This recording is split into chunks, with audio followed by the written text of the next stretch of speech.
여러분 안녕하세요. 자, 이번 영상에서는 우리가 부동산을 선택을 할 때 크게 경제적인 부분을 따지고 그리고 여유가 있다라든지 아니면 풍수에 대해서 관심이 있으시면 그 다음에 풍수적으로 그 자리가 좋은지 나쁜지 이런 부분에 대해서 관심을 갖게 됩니다.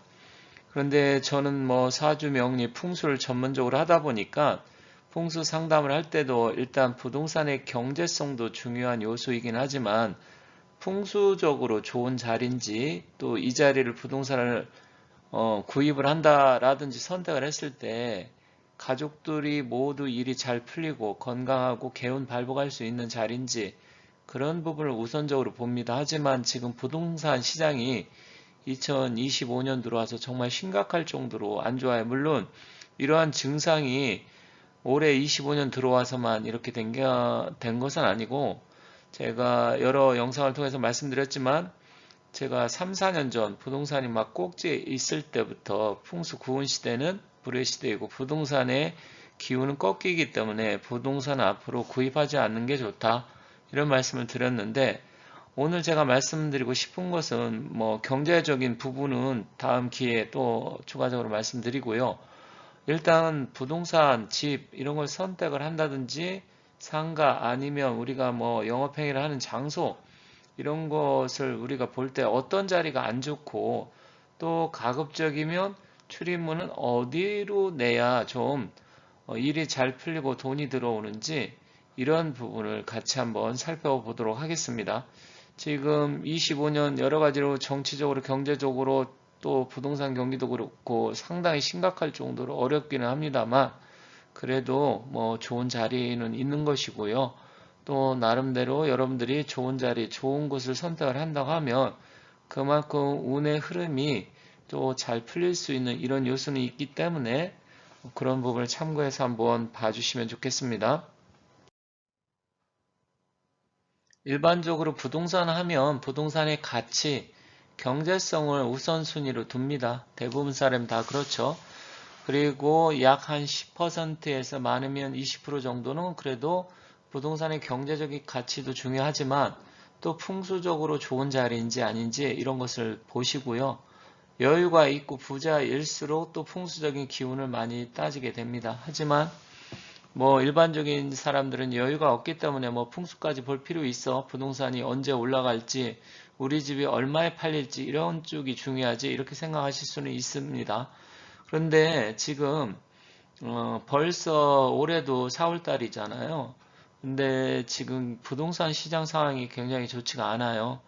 그래서 보시면 여러분들 많이 들으셨겠지만 건설사, 특히 지방 중소형 건설사들은 상당히 지금 부도가 많이 나고 있습니다.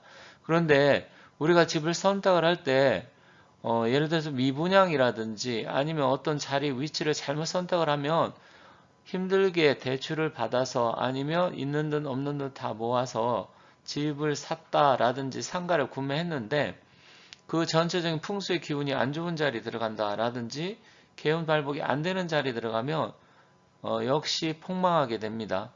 그때는 경제성도 중요하지만 풍수적인 기운도 영향을 무시할 수 없기 때문에 굉장히 이건 중요한 부분이에요.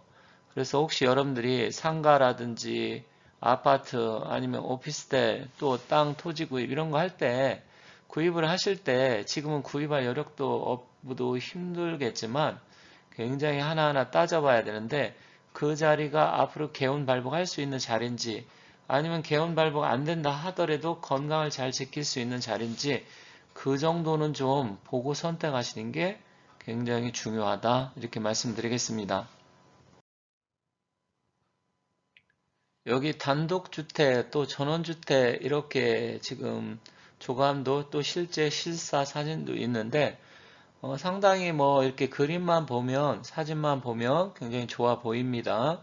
물론 전원주택 저도 상담을 많이 해봤지만 전원주택을 갖고서 또 2, 3년 지난 후에 팔아야 되는데 가격도 떨어지고 관리도 힘들고 또 생각보다 전원주택 이런 자리가 위치가 뭐 분양받을 땐 좋다고 했지만 살아보니까 아니더라 하시는 분이 많아요. 이제 대한민국의 이 부동산은 사실은 여러분들께서도 뉴스를 들어서 많이 보시겠지만 과거처럼 부동산을 해서 집을 사가지고 아파트를 사가지고 시세 차이가 없고 또 갑자기 뭐 두 배, 세 배 폭등하고 이런 거는 이제 쉽지 않다.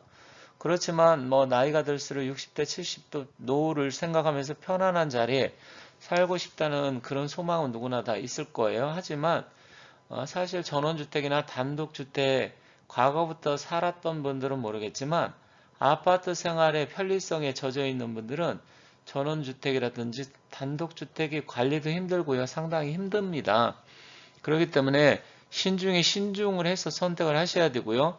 이런 집을 선택을 할 때는 출입문이 굉장히 중요합니다. 물론 베란다도 중요하고 좌향도 중요하지만 출입문의 형태도 굉장히 중요한 요소이기 때문에 출입문을 어디로 내는 게 좀 좋은지 그런 부분을 말씀드리겠습니다. 일단 아파트는 지금 배제를 하는 게 아파트는 일률적으로 다 똑같기 때문에 이것은 뭐 선택의 여지가 없어요. 그래서 아파트 같은 경우 물론 아파트를 분양받고 구입을 할 때 그것까지 따지는 분은 계실지 모르겠지만 일단 개인주택이나 상가, 전원주택, 단독주택 이런 쪽에 출입문 또 우리가 업장 이런 쪽에 출입문을 말씀드릴 테니까 한번 잘 관심 있게 들어주시면 좋겠습니다. 출입문이라는 것은 꼭 집뿐만 아니라 이제 가게나 사무실 뭐 여러 가지로 활용을 할 수가 있어요. 그런데 일반적으로 출입문은 이 동남쪽에 문을 내는 게 좋습니다. 그 이유는 이 동남쪽, 물론 이제 갑진년의 기운, 올해 이제 갑진년의 기운 이런 게 보면 갑진년도 동남쪽을 나타내기도 하는데 진방향이 그거죠. 그래서 이 풍수적으로 봤을 때 방위가 8방, 사방 8방, 이제 최종 24방위가 있는데 일단 이 동남쪽은 손방입니다. 손방이라고 해서 동남쪽의 방향인데 이 손방위는 주역 또 풍수 이런 쪽에서는 이제 큰딸, 맏딸의 방위입니다. 그래서 이게 공손할 손자인데 바람도 사실 동남쪽에서 불어오는 게 굉장히 산들바람, 특히 동남풍이 분다 뭐 이런 얘기 많이 하잖아요. 그래서 신선한 바람이 좀 불어오고요. 또 실내에 산소를 좀 공급하고 해서 분위기를 좀 좋게 만들어줍니다. 그래서 주역에서는 손개고 이걸 계절풍이나 바닷바람을 상징을 합니다. 그래서 부드럽게 스며들어오는 성질을 나타내기 때문에 매사 일이 좀 순조롭게 풀리고 자연스러운 뭐 융화와 호응을 상징한다 이렇게 되어 있어요. 그래서 사실은 동남쪽으로 출입문 되는 게 일반적으로 좋다. 특히 남양 같은 경우나 동양 같은 경우는 동남쪽이 좋겠죠. 다만 서양이나 북향 이런 쪽은 동남쪽이 좀 애매한 부분도 없잖아요. 있는데 어쨌든 이런 부분을 좀 참고하시면 되고요. 그리고 집도 역시 손방으로 내면 좋고 식당이나 영업장도 동남쪽으로 출입문을 내는 것이 좋다 이렇게 되어 있습니다. 다만 이제 건물 구조상 위치가 애매하고 어려운 상황이라고 하면 이제 뭐 띠에 따라서 또 출입문 내는 방향은 있는데 가급적이면 이제 사주 명리학에서 12운성으로 따졌을 때 장성살 방향은 내는 건 좋지 않다 이렇게 되어 있어요. 장성살이라는 것은 자오 묘요 해서 자방 묘방 오방인데 자기 띠가 예를 들어서 호랑이 띠 말띠, 개띠다. 그러면 오방향이 장성살인데 그게 이제 남쪽이 되겠죠. 그리고 원숭이띠, 쥐띠, 용띠는 북쪽이 장성살 방향이고 그래서 띠별로 따진다고 하면 이 좌우, 묘유 이거는 좀 피하는 게 좋다. 이렇게 참고하시면 되겠습니다.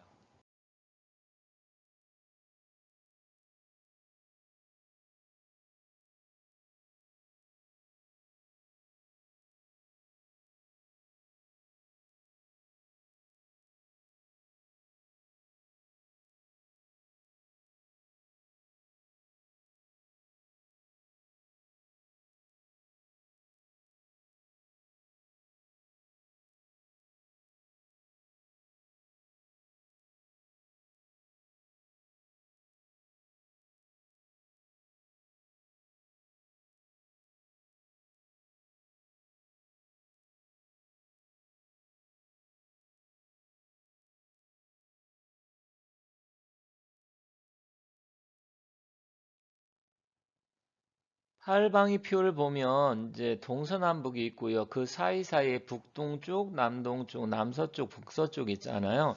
물론 이제 풍수에서는 24방위를 따집니다. 그래서 임자계 축간인 간묘월, 진순사, 병오정, 그 다음에 이제 미곤신, 경유신, 술권해 이렇게 해서 이제 24방위를 따지는데 나중에 기회가 있으면 말씀드리겠습니다.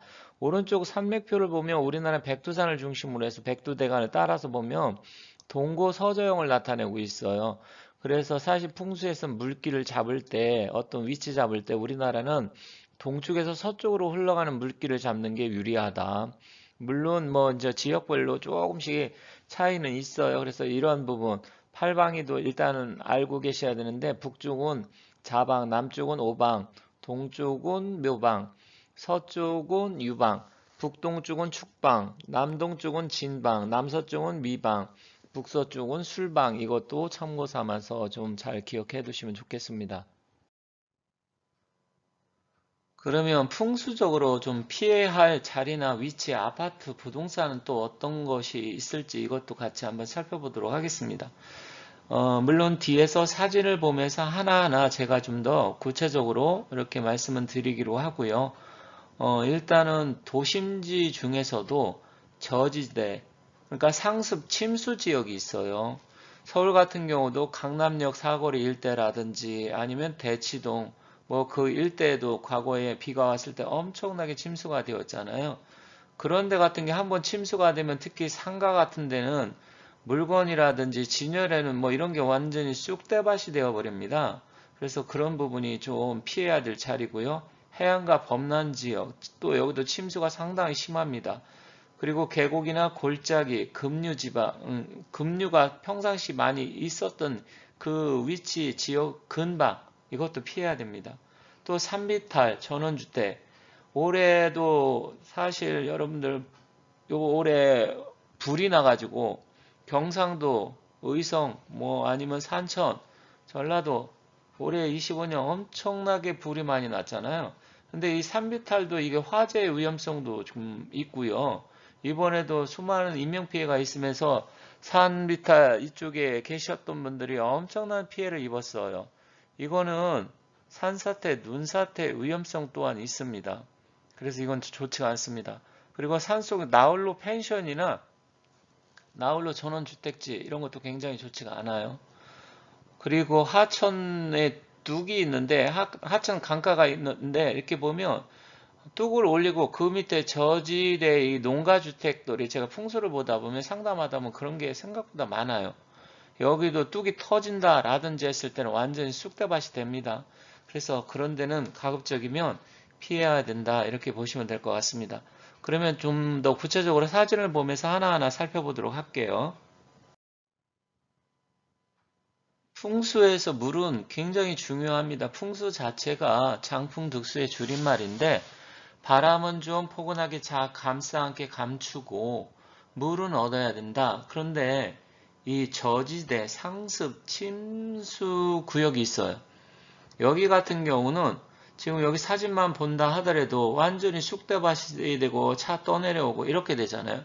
그래서 여러분들이 부동산을 선택을 하실 때 과거에 침수한 이력, 경력이 있는 지역인지 이거는 필히 살펴보셔야 돼요.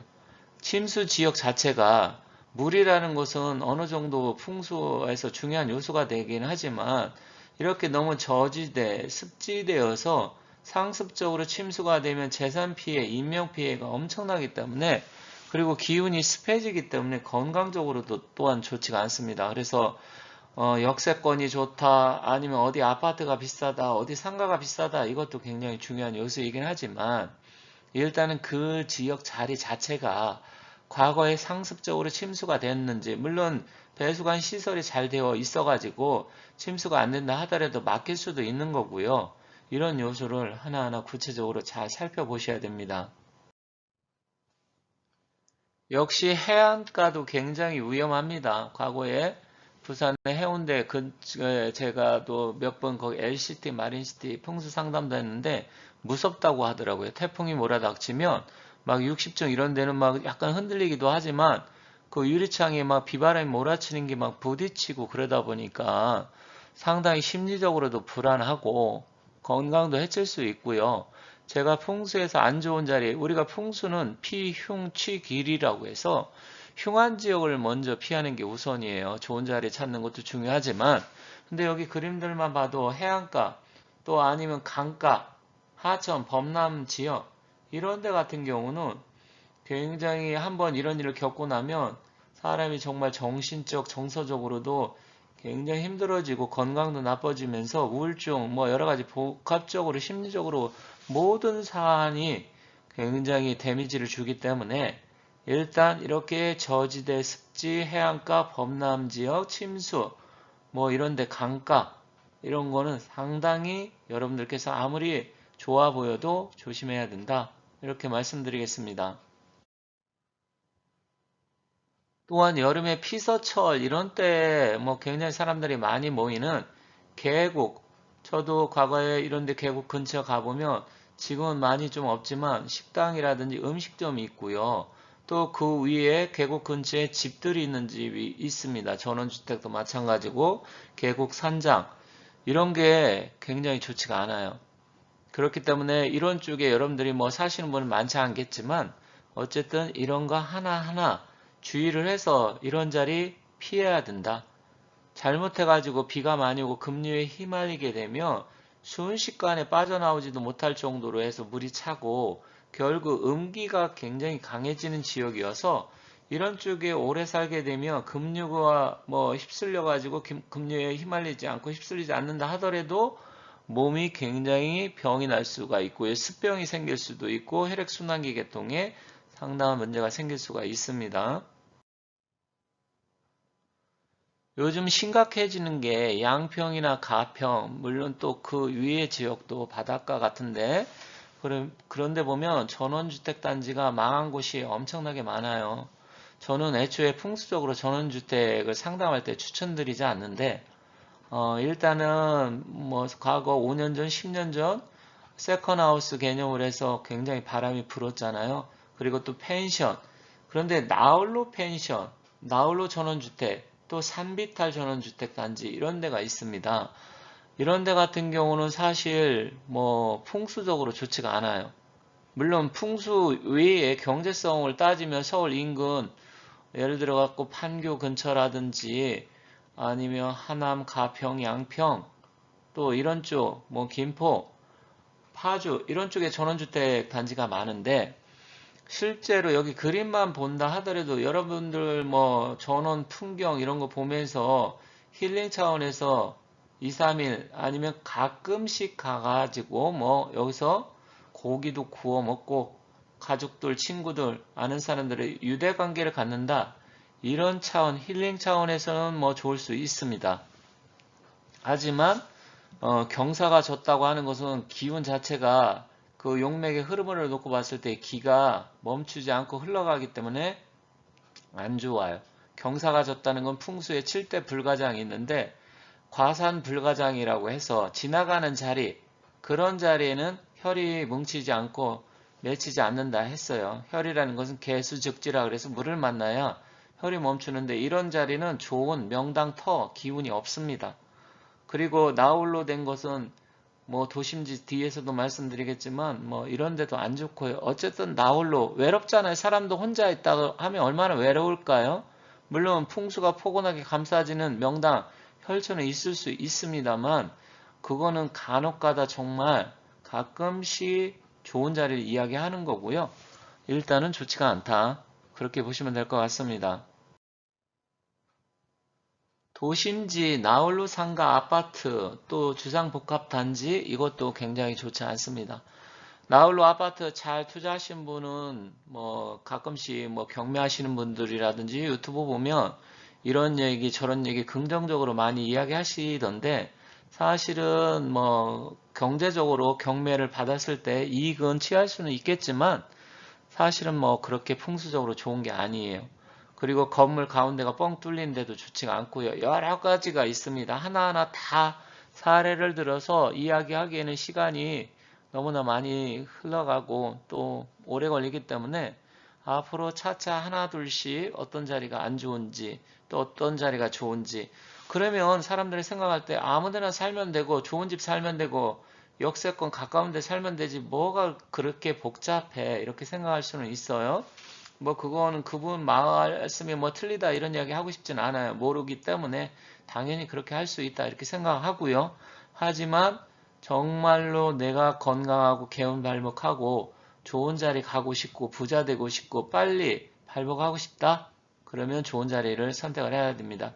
풍수에서 여러 가지 말들이 있습니다. 그 중에 금시발복지라는 말도 있고 인장묘발이라는 말도 있는데 금시발복이라는 것은 이사 가거나 그 자리에 살면 바로 좋은 일이 생긴다. 그리고 인장묘발이라는 것은 인시에 장사를 지내면 그 터가 좋으면 묘시에 바로 발복한다 이런 말들도 있습니다만 어찌됐건 하나하나 좀 잘 따져서 선택을 해야 된다 이렇게 생각합니다. 자, 지금까지 시청해 주셔서 감사드리고 앞으로도 좋은 내용을 갖고 찾아뵙도록 하겠습니다. 감사합니다.